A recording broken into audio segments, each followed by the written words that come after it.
Good evening, everyone. This is Mason Sims, and this is a special edition of my episode. Election Day is just a few days away, so I took this time to interview some candidates that are running for either school board, county council, or some of the municipal seats that are up for grabs. And this evening today, I have with me Jessica Merrill, who's running for the at-large seat for the Pickens City Council. We're going to learn more about her platform, similar to what she had said on Channel 4 just about a week ago. So again, my name is Mason Sims, and let's get started. Here with me today, I have Jessica Merrill. She's running for the at-large seat for Pickens City Council, and thank you for agreeing to come on with us. Sure. Thank you for having me, Mason. Absolutely. So I know that you've been to, several forums. I believe the Pickens Republican Club did, and also the Conservatives of the Upstate did at Cafe Connection. So I'm sure you've been asked a lot of questions. But yeah, I just wanted to use this time, to get any candidates out there that's wanting to get like their last message in before the polls open on Tuesday next week. So this is really all this will be is just straightforward questions, what your plans are for the city and stuff like that. And so the first question I have for you is, what's the most important issue you feel like that's going on now in the city, and what made you want to get involved?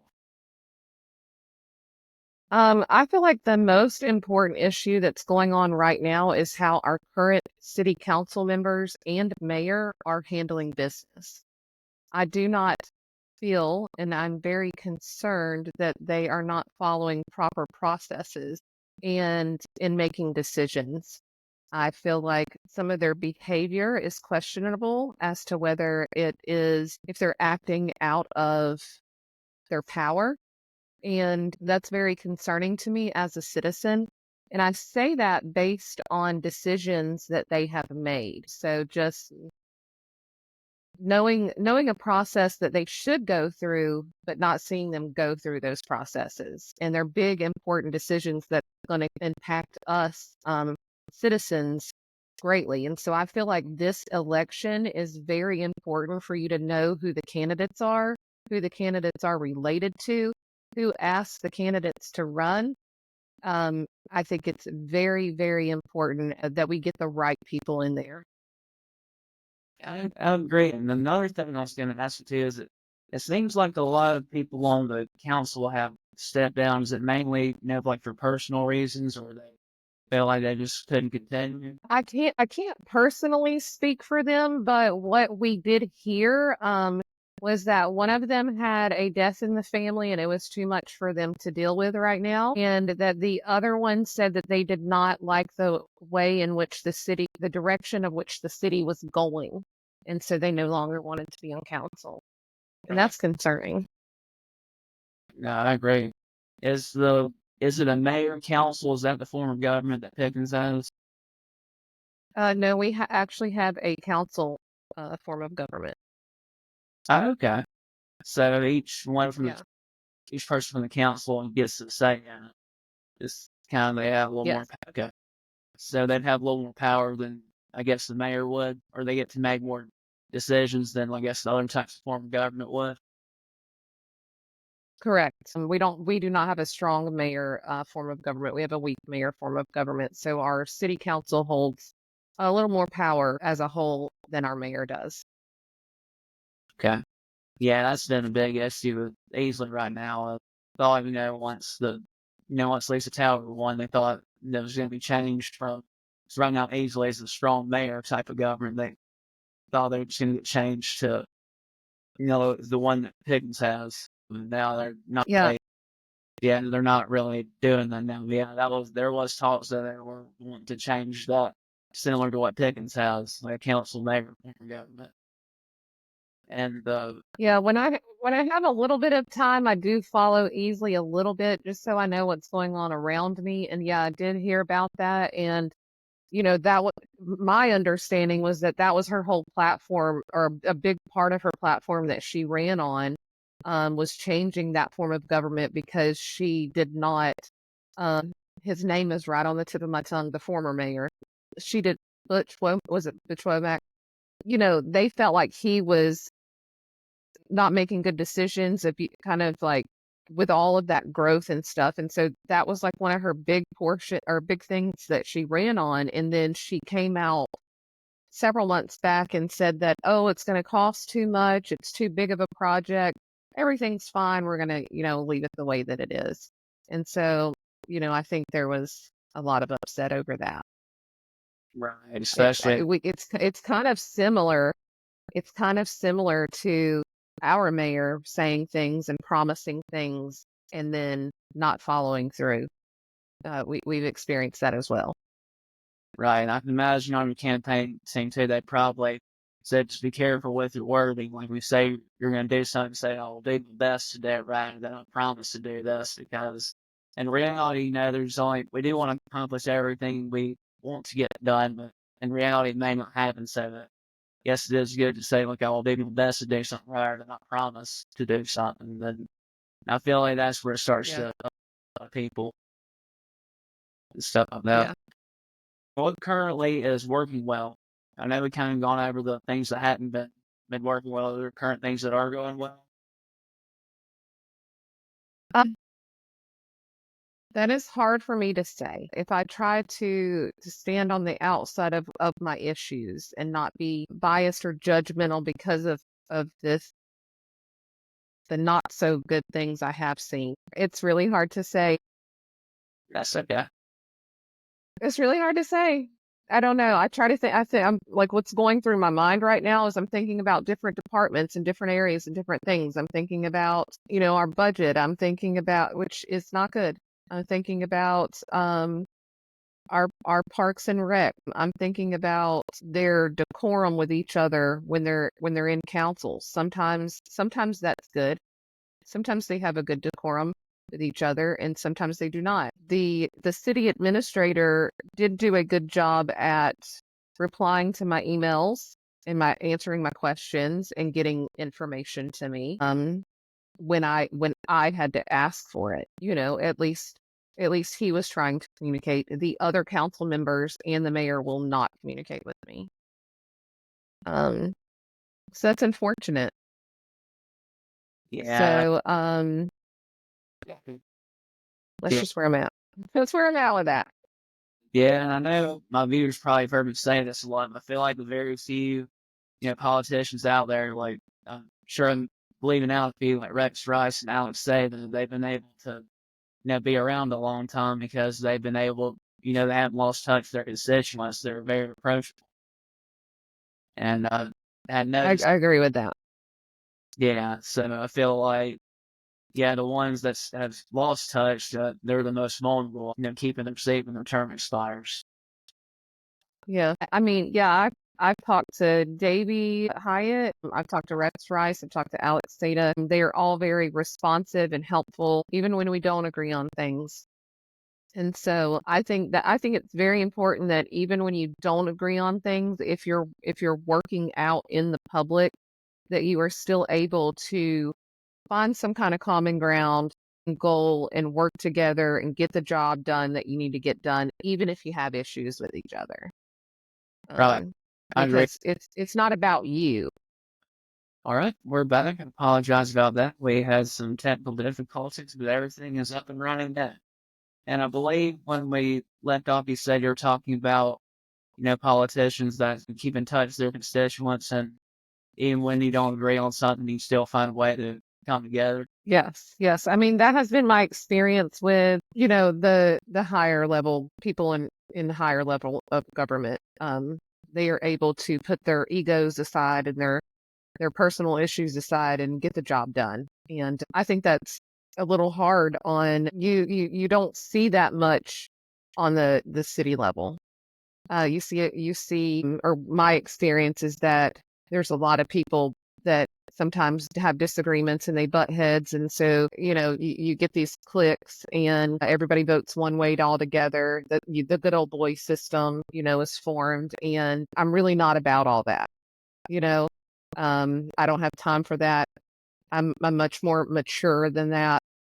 And if I get elected, I'm in there to do the job for the people. They are important, not someone else's ego. Right. And I've tried to explain that to some people as well when I met with, I met with Neil Collins. They're saying, why did you meet with him? Like, well, I mean, if I'm elected to council, I'll be working with them. So you need to be able to have a good relationship with people, especially even if you don't agree on everything. Right. You're not going to agree on everything. No one's ever going to agree on everything. So yeah. Right. And that's what I'm hoping to. I think they might have asked you that question one of your debates, but it was like, where you see how would you like to see Pickens County in the next 10 years? And I was saying I'd like them to, be a little more united and be able to, agree agree on things, be able to negotiate on things without letting, egos get in the way, just like you and I talked Yeah. about just now. So yeah, Yeah. I feel like that's a big issue. And another thing I was gonna mention is there anything that is there anything that you'd like to see the city be involved in or other things to be able to provide for its citizens?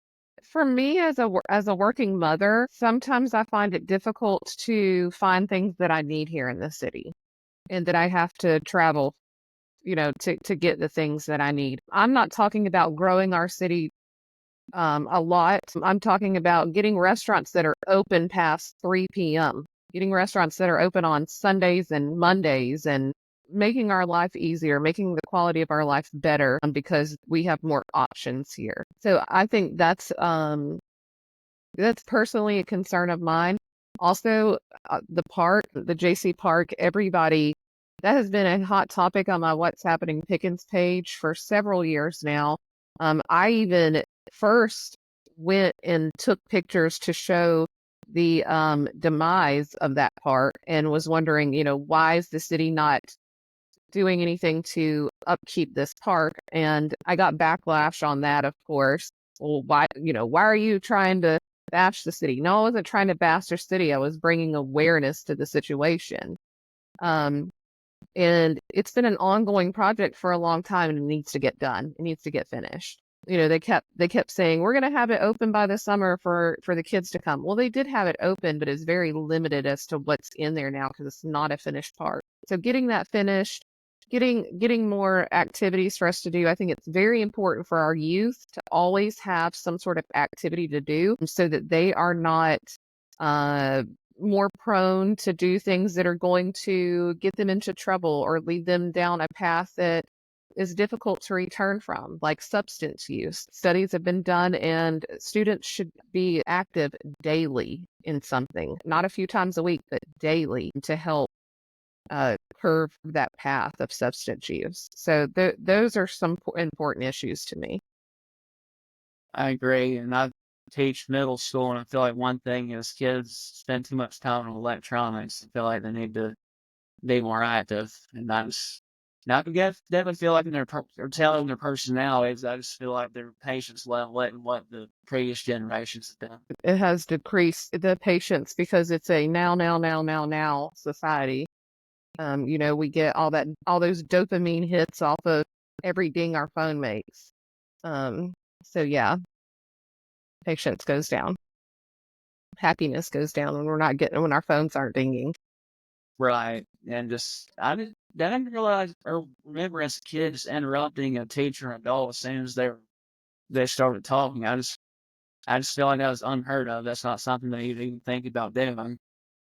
But sure enough, they do that without raising their hand. Yeah, they'll just start talking. Yeah, just I think that might come from YouTube videos. Uh, They probably don't even have access to that at a young age. Right. And yes, and especially, like I said, the drug use. I remember I was in the courthouse not too long ago, and they had like these tabs people could take for like Suboxone treatments. I think is what it was.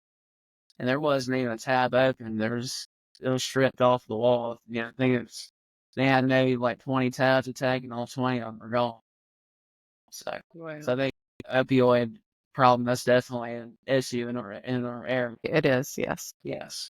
So another thing I was going to ask you is you may know there is a current thing going along in the Pickens County library systems where there is explicit material in the children's section and kids they're able to have the freedom to look at that on their own. And do you believe that, say, our tax dollars that we are paying, should it be should they the library board be members and also the director be held accountable and do their best, to get these books censored, so not like banned, but at least have restrictions on, so that we can protect the minds for you.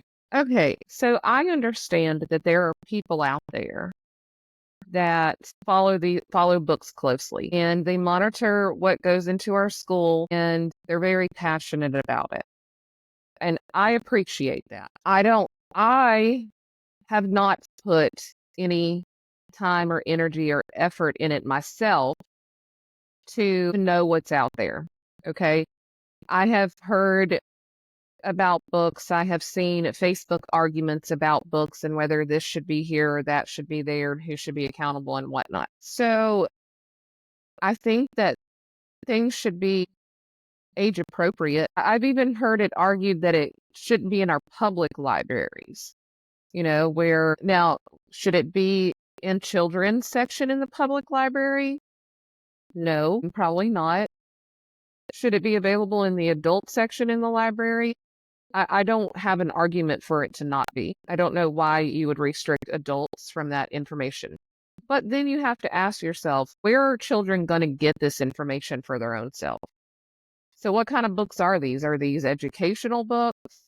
I have heard people say that some of these, I talked to a really nice lady that lives out in the county. I won't give her name.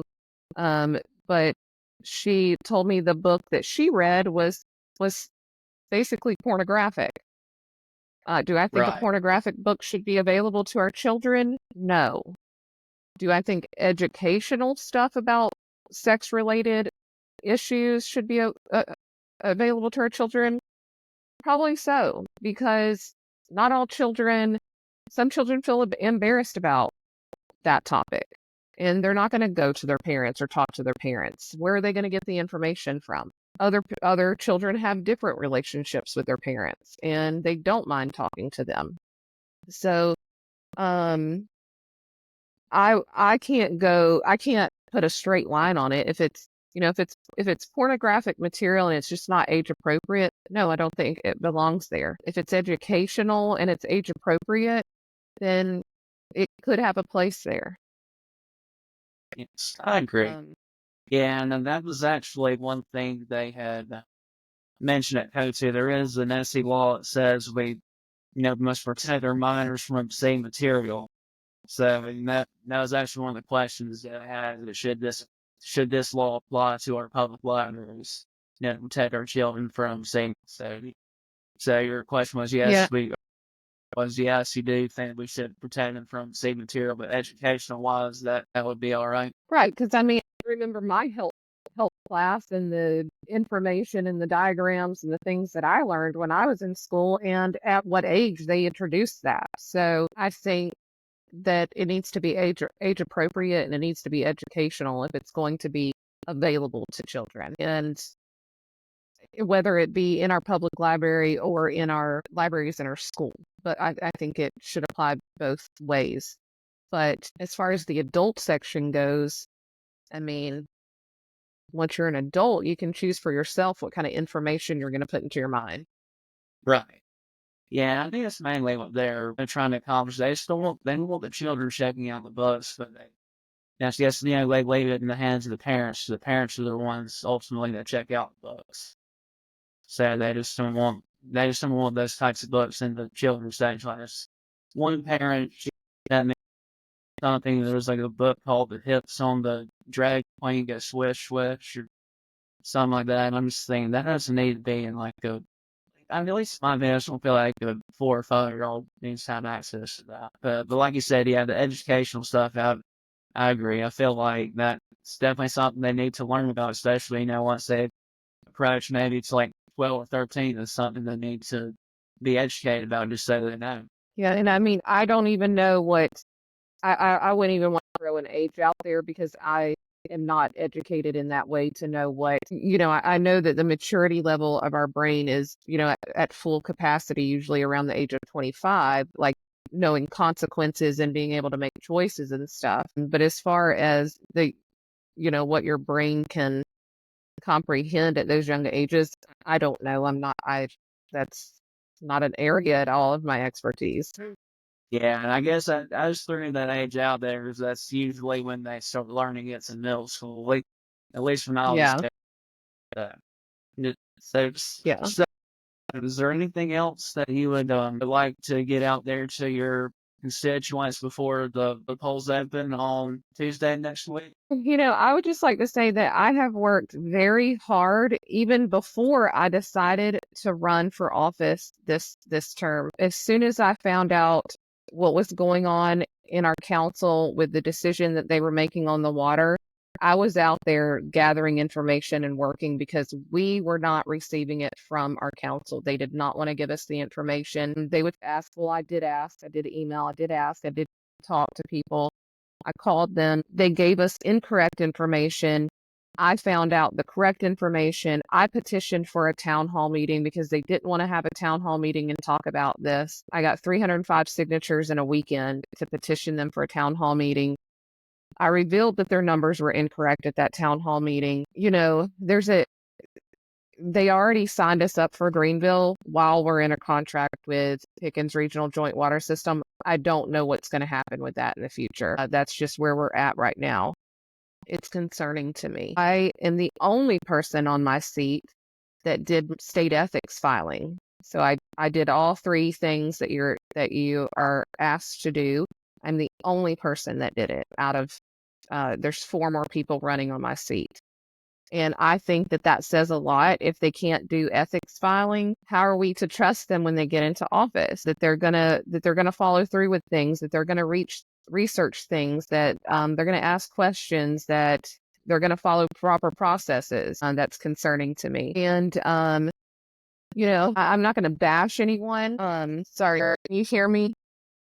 Yes, yeah, I can hear you. My earbuds just died. I'm not gonna bash anyone. I will say that I said this on the before we had that technical difficulty, that find out, there are people that are related and or in relationships with each other, or that it doesn't violate the nepotism policy because of the type of relationship it is, but it could be a conflict of interest. It could be, I'm not saying that it would be. I don't know their integrity. So that's why I said I'm not going to bash anyone, but it does raise a concern to me when people are running and they have strong ties to each other. So that's concerning. I have done every single debate. I have been emailed and asked, all kinds of interview questions, everything that has been asked to participate in, I've participated in. I have communicated to the public any information I have found out that the city will not be transparent on. And I shouldn't be having to do that as a citizen. We need our city council to be transparent. At our last meeting, just this past week, they had it was a city of the whole meeting. So it was a work session, and they brought up a code of conduct. And Floyd Rogers recently spoke out about how he was being treated in city council and that he's being left out of decisions, that they're talking to each other and not calling him or informing him. There was lots of things. We posted that on Facebook, so it's out there for anybody to see, but with his permission. And so they had that meeting this week, and they brought up this code of conduct, and they were basically put in this code of conduct, if they pass it, that city council could hold another city council member liable for breaking their oath or violating their oath. And they would put it in the paper and put them on have a public hearing. And I'm like, are you freaking crazy? Like, why would you do that to someone? That is like public embarrassment. You're setting your city up to be sued. Because I'm telling you right now, if somebody put me on a public hearing, public display, and Floyd tried to make the point that it's subjective. How can you determine if someone violated their because of their actions, or like because of what they say? in a council meeting. That's subjective. So if you don't like it, you're just going to say that you're violating your oath, and then put me on a public hearing. So I did send them some federal law about uh, the what is it code of color. There's a couple of things that I did some like research on cases and like government infringing on First Amendment rights. And so it has to meet like that criteria of if you are a government official and you are speaking on a government topic and then someone is censoring you, that meets that criteria. So they can't censor. As far as me reading that they would be violating the First Amendment right. And so I just think that's wild and crazy. So, I would definitely not be for that. And they just kept saying the only one that brought up concerns was Councilman Floyd. And he has been the one that's been the outsider and been treated differently. And then he spoke out about them. And then they come up with this code of conduct. We're seeing that happen a lot, that not happen a lot, but we're seeing some retaliation with different things happening within the city. If you go against what they want, and that's not okay. That's concerning to me. So there's lots of reasons why I'm running. I feel like it's that I'm elected because I do see the truth. I do see the light. I do see past smiles and laughs. Um, and one thing that I have and one thing that I believe in is my word. And if I say I'm going to do something, I'm going to do it. No matter how difficult it is, I'll figure out a way and I get it done. So I think it's very important for any of the voters in the city of Pickens to really, if you are aware of any of the candidates, to do your research on the candidates. And I don't mean research on Facebook. I mean research on watching the debates, reaching out to the candidates personally, talking to them, asking questions. I look forward to seeing what's going to happen on November 5th. It's the first time I've ever ran. I don't know if I'm going to make it in there. Uh, I'm up against 4 other people. There could be a runoff. And we're just going to have to wait and see what happens. I think I have a pretty good shot, but I don't know what's going to happen. So that's where I'm at. I'm okay either way. If I don't get elected, that's okay. I'll keep doing other things. So I would appreciate any voters out there voting for me. And if anyone wants to reach out to me and ask me any questions, clear anything up, you can, feel free to reach out. If you are a citizen of the city of Pickens and you're a registered voter, reach out to me and I'll be glad to answer any questions. Yeah, and that's one thing too. It is really good to see, voters go out there and do their research because if you happen to send in, like as far as like within the guidelines of polls, if you happen to agree with people at polls, you may have some people say, "Oh, I never knew who I was going to vote for," and have not talked to you. I'm thinking, candidates they attend debates and they answer questions and they still didn't have. Yes, I know. I did quite a bit of door knocking, and some people knew me right away, and they're like, "Oh, I already voted for you," or "I'm voting for you," or "I'm glad you came by because I had no idea who to vote for, and you're the only person I've spoke to, and I appreciate your information." So it was all the people's doors I've knocked on have been super nice, and those were kind of the responses I got. Some people were just like, "Yeah, I'll take your flyer and vote for you." Other people were like, I sat down and had a 30-minute conversation with them. So sometimes door knocking took a really long time.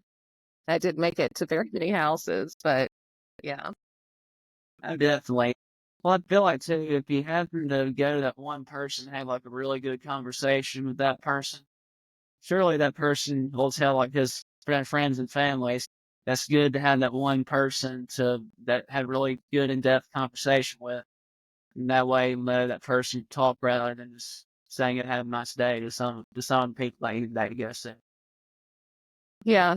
I mean, that's the hope, right? That's hopeful. But I did enjoy all the people that I talked to, and lots of people weren't even aware of some of the issues that we were having. So, just being able to educate people, and then whatever they do with that information is on, that's on them. You're leaving it in their hands. But hopefully they'll go out and get more involved if the information they learned was concerning to them. Right. It is amazing the people that you see.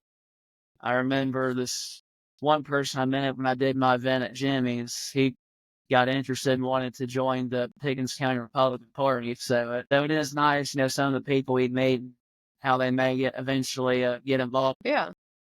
Yeah, I mean, you know, back in 2019, there was an issue in our community, and it was kind of affecting me. And that's when I first started going to like city council meetings and county council meetings and paying attention. And I spoke at them, and God, I was nervous, and my voice shook, and my legs shook, and I would just forget what I was going to say. And so I started I'm like, if I'm going to go back and talk, I'm writing it down. So it's interesting at how over the years your participation evolves, and the more people you get to know in the community. And like, I never in my life did I know people in the community I lived around, but I know quite a few people now. And so that's nice. That's good. Yeah, and hopefully you've had some help too, like putting up signs and canvassing and stuff like that. 'Cause I know you probably have a lot of or a lot of doors to knock on. Well, okay, I have an issue with asking for help and with allowing people to help me. I've pretty much put up all my signs. I had like 100 signs. Some friends put up a few. So maybe I let people put up 10. And that's on me. That's my issue. And I have had other friends out there asking people to vote for me, talking to other people about me, giving them, what I'm running on. And I truly appreciate anybody and everybody out there that has helped get my name out there, get the word out there. I've had um, a person put my big banner in their yard and put a spotlight on it, and I was like, this is so awesome. So that was nice. But I have knocked probably I've knocked several hundred doors by myself. I sent out 500 postcards that I hand addressed and hand stamped myself because I wanted it to go to but registered voters and not just random people on a route. And I wanted it to be personal. So that was a lot of work. I did have two friends that helped me write some of those, and I appreciate that as well.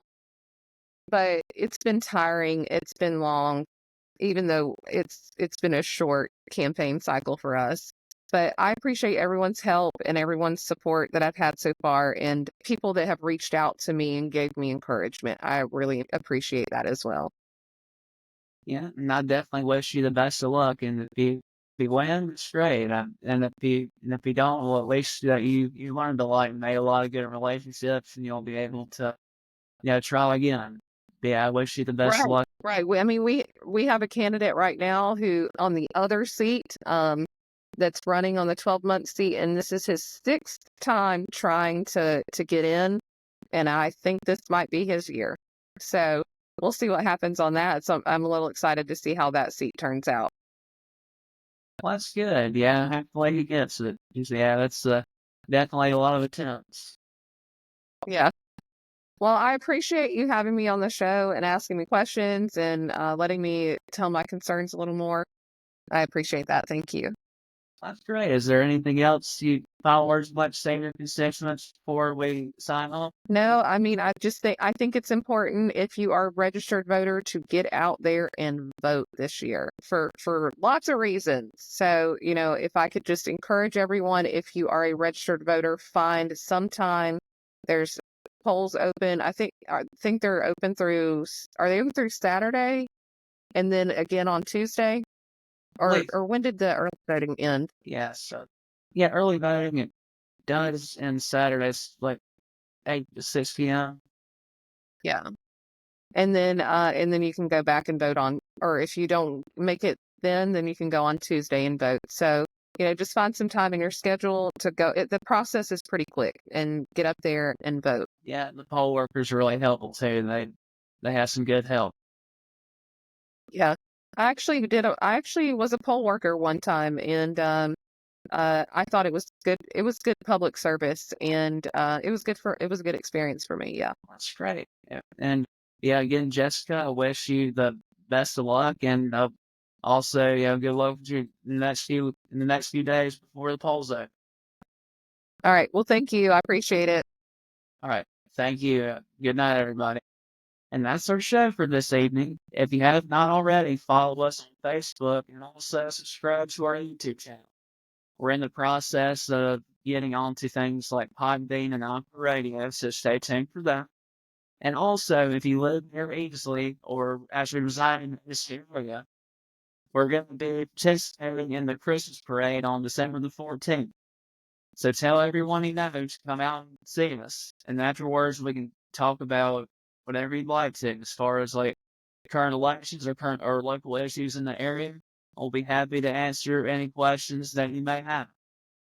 So again, my name is Mason Sims, and good night, everybody.